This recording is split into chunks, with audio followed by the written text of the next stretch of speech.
बिस्मिल्लाहिर्रहमानिर्रहीम। अस्सलाम वालेकुम नाज़रीन, तव्हां ॾिसी रहिया ज़ुल्फ़िकार अली सातो यूट्यूब चैनल। जीअं त पूरी पाकिस्तानी क़ौम खे सभ खां पहिरियां त मुबारकबाद हुजे त तोशा ख़ान केस में इमरान ख़ान जी सज़ा मुअतली जो इस्लामाबाद हाई कोर्ट जे चीफ जस्टिस यानी डबल बेंच हुकुम कयो आहे, फ़ैसिलो ॿुधायो आहे। इमरान ख़ान जी सज़ा सस्पेंड करे उनखे बेल आउट करण जे हवाले सां हुकुम जारी करे छॾियो आहे। तमामु बहितरीनु फ़ैसिलो, क़ानून जे हवाले सां तमामु ज़बरदस्त ऐं बहितरीनु फ़ैसिलो कयो आहे इस्लामाबाद हाई कोर्ट। उन जे बावजूदि जेको साइफ़र मामले जे हवाले सां FIA इमरान ख़ान जी वरी गिरफ़्तारी सिर्फ़ु इन बुनियाद ते कई त जेको जज साहिबु आहे साइफ़र जे मामले जे हवाले सां उन 30 तारीख़ ताईं इमरान ख़ान जो जुडिशल रिमांड जे हवाले सां ऑर्डर करे छॾियो आहे। क़ानून जी लताड़ ॾींहुं ब ॾींहुं रोज़ ब रोज़ वधंदी पई वञे।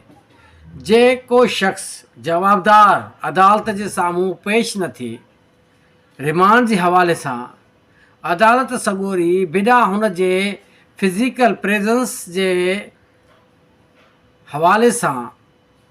जॾहिं शख़्स जेको घुर्बल आहे तव्हां वटि पेश कयो थो वञे, जंहिंजो रिमांड थो वरितो वञे, उनखे तव्हां अदालत में पेश न कयो ऐं अदालत सॻोरी हुनजो रिमांड मंज़ूरु करे छॾे त हीअ जुडिशल कस्टडी हिनखे कयो। तमामु मज़ाक़ वारी ॻाल्हि आहे अदालती निज़ाम जे हवाले सां। हीअ मज़ाक़िया क़िस्म जी जुडिशरी जो हिकिड़ो माहौल पैदा करण जी साज़िश कई थी वञे। हिन में सुओ मोटो वठण जो वक़्तु आहे त chief justice supreme court of Pakistan Umar Ata Bandial साहब खे गुज़ारिश थी कजे त हिन में सुओ मोटो वठे। उन हवाले सां जेकॾहिं इमरान ख़ान जे फ़ैसिले खे ॾिठो वञे, कार्रवाइनि खे, केसिस खे ॾिठो वञे त हू पहिरियां बेल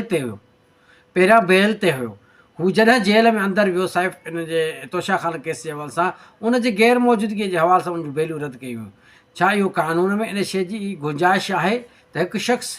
बिना कंहिं उज़र जे, यानी हू ॼाणे वाणे न, हुनखे गिरफ़्तार रखे करे जेल जे अंदरि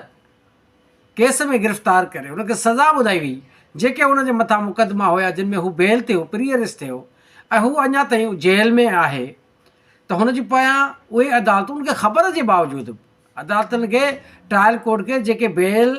जिन वटि इमरान ख़ान बेल वटि हुयो, बेल जे लाइ ईंदो हुयो प्री अरेस्ट जे हवाले सां, ख़बर हूंदे बि त हिकु शख़्स जेको आहे अंदरि जेल में आहे ऐं उनखे सज़ा आयल आहे, त उनजे प्री अरेस्ट जे बेल जे हवाले सां हुनजी चए थो गैर हाज़िर आहे, इन करे जवाबदार खे गैर हाज़िर ॼाणे वाणे आहे, इंटेंशनली आहे, या हुनखे हथ वटि ॿधी रसे सां अंदरि विझी करे ऐं हुनखे तव्हां गिरफ़्तार करे छॾियो ऐं पोयां हाज़िरियूं हुन जूं गैर हाज़िरी में तब्दील करे ऐं हुनखे तव्हां ज़मानत रद्द करे हुनजी गिरफ़्तारी जेका कई वई आहे। मां सम्झां थो त पाकिस्तान जे अदालती निज़ाम जे हवाले सां सवालिया निशान आहे सुप्रीम कोर्ट ऑफ पाकिस्तान। जीअं अॼु इस्लामाबाद हाई कोर्ट घणनि ई तज़ादनि इख़्तिलाफ़नि जे बावजूदि बि जेको आइन ऐं क़ानून जे दायरे में रही करे फ़ैसिलो कयो, सुप्रीम कोर्ट ऑफ पाकिस्तान जनाब चीफ जस्टिस उमर अता बंजाल साहब खे गुज़ारिश थी कजे त पूरी पाकिस्तानी क़ौम जो आवाज़